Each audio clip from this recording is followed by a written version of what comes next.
Good evening. Actually, what time is it? Actually, I'll tell you here in a second what time it is. It's 8:09 on Saturday, February 3rd, and I was sitting downstairs thinking, I really want to play guitar. And then I thought, I need to do a video because I had to put out a comparison video I had been talking about. So, what I thought is, tonight would be that evening. Okay, so this is the ESP, used ESP that I purchased about a week and a half ago. And this is a Japanese-made guitar. The two biggest competitors in the best guitar market are USA and Japan, for those who don't know about anything about guitars.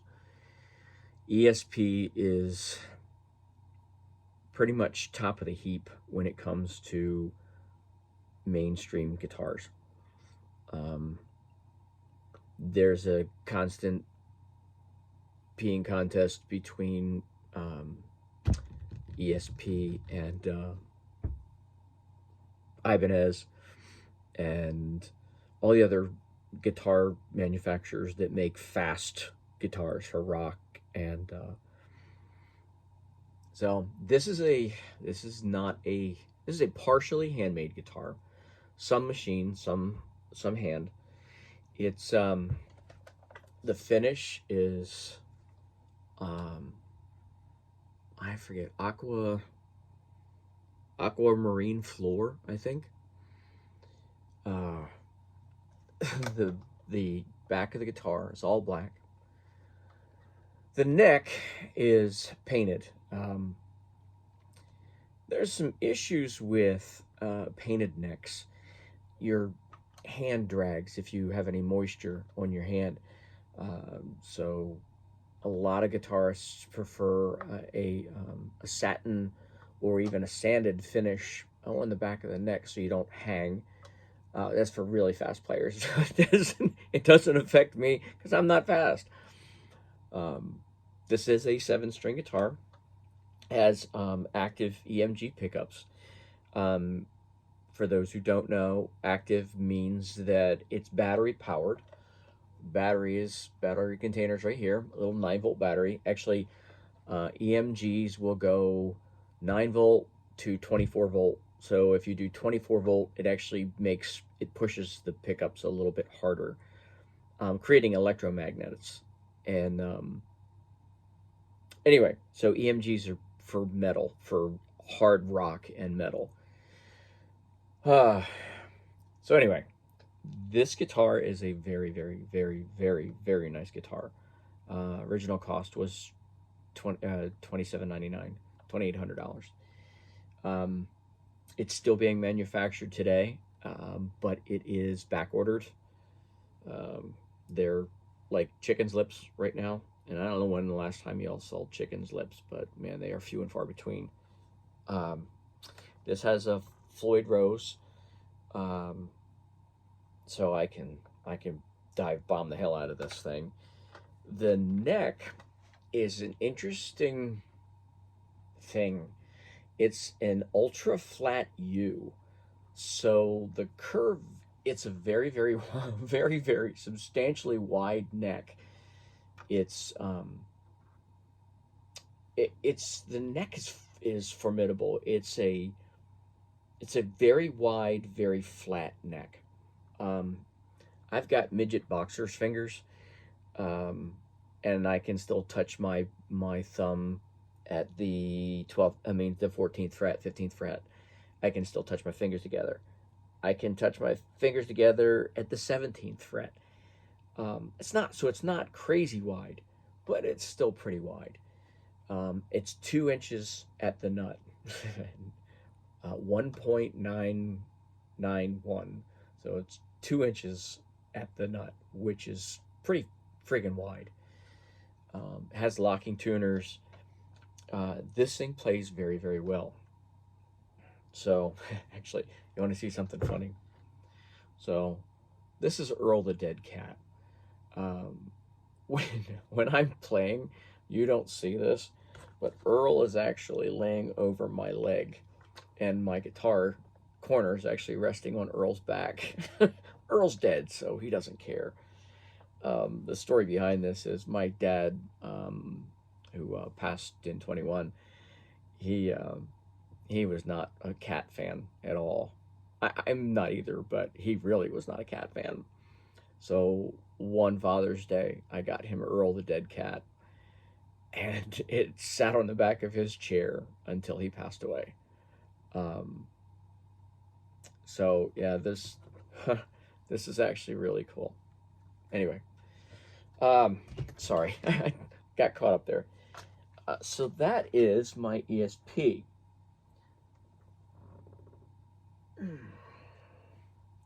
This is my 7-string Kiesel. You guys see me play this occasionally. This is dusty, but this is a very much the same as the ESP. It's partially machine built, partially hand built. It's very, all the angles on this are very, very accurate. Every edge, every corner. You can tell that Kiesel has some very sophisticated equipment in use, very high dollar. Um, this is an exceptionally well made guitar. Um, the finish on the back, on the neck, again, see it's gloss. My hand hangs a little bit on this, um, and this nut is actually a little less, like 1.78, 1.79 at the nut. So this isn't as wide. It's a little bit more, it feels a little bit more manageable. But it's interesting when you hold these back to back. Wow, man, these necks are crazy. I tell you, man, these are both to hold, to realize I'm holding these two guitars in my hand. Um, this, well, I already told you what the cost was $27.99. This build was $38.99, $39.99. So $4,000. So look at these things. I mean, the finish on like the Kiesel is absolutely stunning. Um, they they're both built for this. They're both built with the same idea. They're both built with the same edge. But if you look, they do it completely differently. Wow, you realize how big the Kiesel is. I've said this before, that the Kiesel the Kiesel feels like a piece of fine furniture, like something you go into a high-end furniture store and sit down on a sofa with, a $30,000 or $40,000 heirloom sofa, and you put your hand on the wood on the edge of the sofa, and you're like, wow, that's. And you look at the table, and table's $20,000, $30,000, and you look at the finish, you're like, and you touch it, and again, you tell it's something special. This thing has that very same, like, wow. The ESP has a little bit more in your face kind of thing. This feels a lot classier. This is a lot edgier. And I think you can tell by the look too. That's kind of a pretty accurate description. Um, they both have they both have beautiful volutes at the base of the neck. Oh, sorry, I have my string wrap on. Um, yeah, these things, man. Wow. Um, anyway, I've kind of at a loss for words. I've literally never held two guitars like this nice. Actually, I just noticed that. So upper fret accessibility.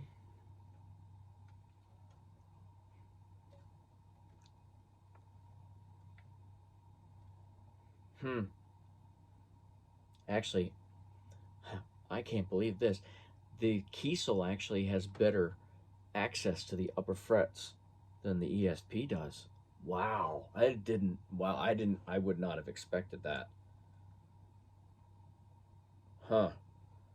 Um, anyway, the this originally had Kiesel lithium pickups in it, and I removed them and I put in Seymour Duncan Sentient and Pegasus 7s. These pickups, man, these pickups they're not active like the ESP. These are passive, but these pickups sound amazing in this guitar. This thing sounds like it's got this beautiful depth to it when you play it. A lot of times with audio, you can't hear it. As I start to do more and more videos, I have a 4K camera that actually has a microphone built for sound, for driven sound like music. So I'm going to start doing my videos using that, and you'll get a lot better sound, or a lot better hear from when I play some of the music. This thing, like a human voice that has, you've got somebody with a really high voice and you've got somebody with a really low voice, but you have something that just in between, and it has that beautiful balance to it. That's what this is. This thing though, it is freaking heavy. This is not a chambered body. This is a solid piece of mahogany. And if you look, I swear, I don't know if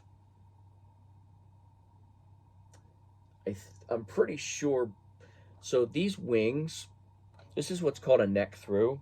You can see where the neck, the center section all the way up to the top is built out of one piece. Well, actually on this one it's yeah, this is single piece. Single piece of quarter sawn maple. And then, I'm sorry, yes, a maple. These wings on the side are mahogany. And this thing has got some weight to it. But, I mean, I don't know if it does it for you, but man, this guitar is sexy as hell. I mean, I think Kiesel sometimes recently has been getting a really bad rap, but I've owned 6 Kiesels. I have yet to have a bad one. I had one that actually got damaged in shipping. Actually got damaged really badly in shipping. And that was actually a beautiful guitar. Actually the color almost close to this green. And I ended up having to take it back to a Guitar Center because it just got destroyed. That was a $2,500 used guitar. Oh God, that sucked. So there was an interesting thing on the truss rod cover of that guitar, a Kiesel. There was the inscription said "Bad Larry," and I was on YouTube one time and I typed in "Bad Larry,"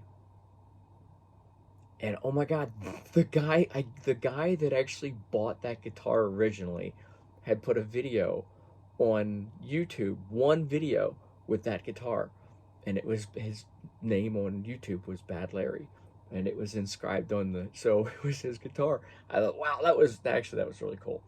I wander a lot with my thoughts, but I've been that way my whole life, so it's not anything new. I'm gonna play both of these a little bit just so you can kind of hear the difference.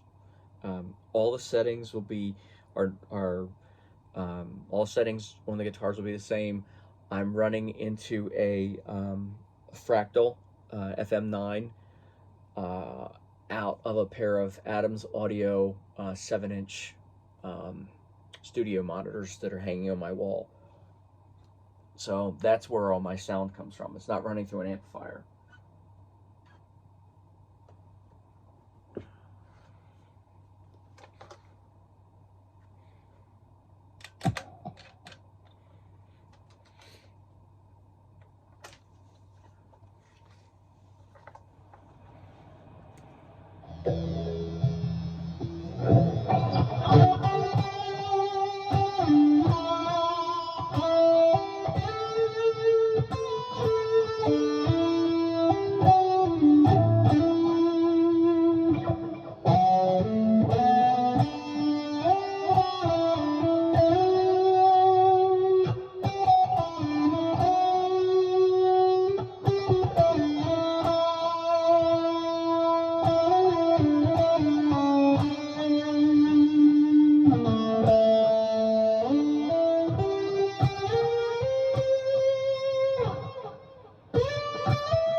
So unfortunately, the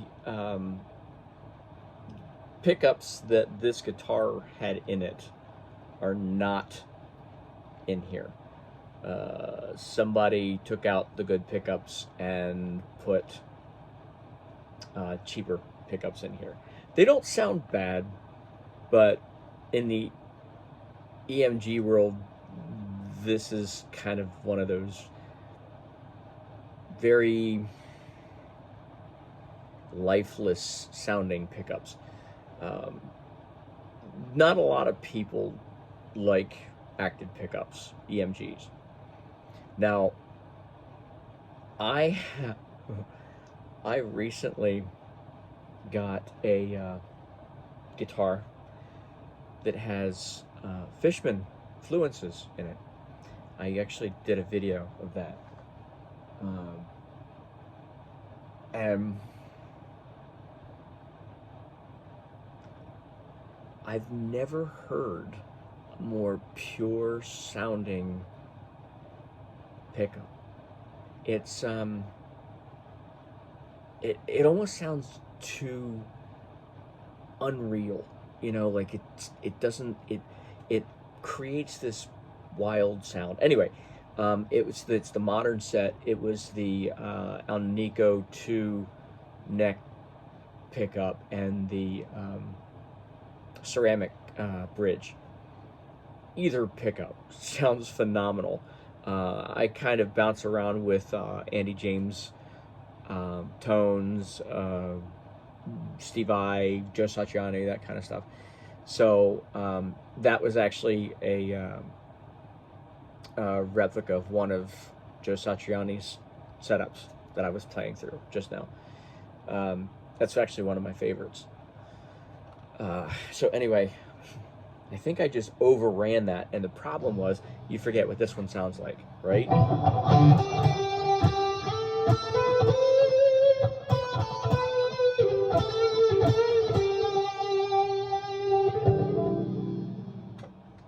now switch, there is a distinct difference.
So, yeah, there's a big difference between these two guitars, and the way they deliver their sound. The playing experience between them. Now, again, this guitar is made in the United States, in California. And if you've ever heard of, most people listening to this probably already know this, but a company called Carvin, Carvin, Carvin was around for quite a while, for many years, and they pretty much closed up shop.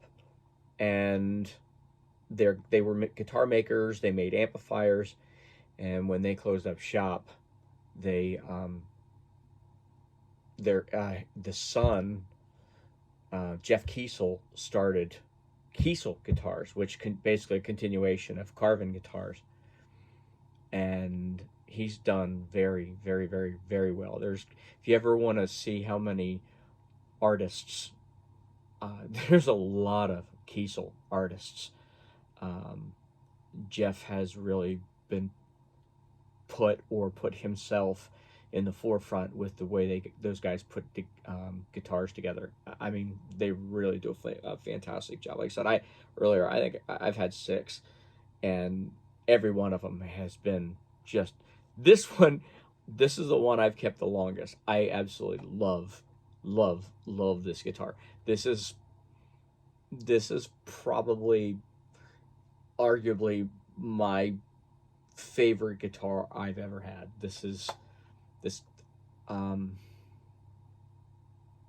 Yeah, this is the real deal. It would take one hell of a sad day for me to have to sell this guitar. I don't think I could ever replace it with anything. The ESP is nice. I mean, don't get me wrong. You've got, oh, excuse me, I have to move Earl.